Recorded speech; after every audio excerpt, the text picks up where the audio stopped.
विकायचं म्हणून केलं होतं म्हणायचं. अच्छा, हे मुरघास विकायचा म्हणूनच केला होता.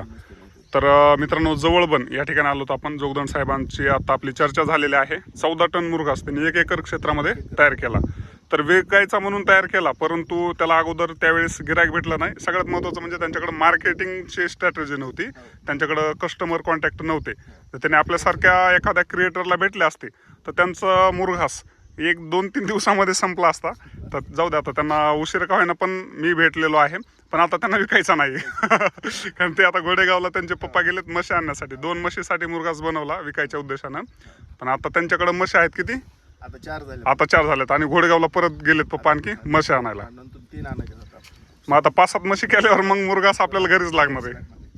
तर भारी या 1 एकर क्षेत्रामध्ये मक्यामध्ये 14 टन मुरघास झाल्याच्या नंतर घरी जर आपण थोडासा सोयाबीनचा भुसा आणि कडबा जर विकत घेतला तर आपण 7-8 म्हशीचं सहज करू शकता नियोजन. किती शेती आपली? आपली 2.5 एकर भरती सगळी. 2.5 एकर आहे. त्याच्यातील 1 एकरमध्ये मका लावण्याचं धैर्य दाखवलं तुम्ही.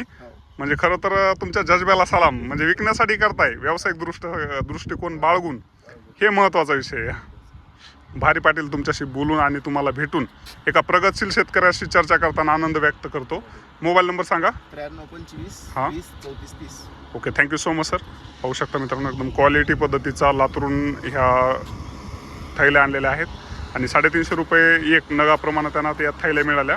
आज एकदम सुंदर पद्धतीचं नियोजन झालेलं आहे.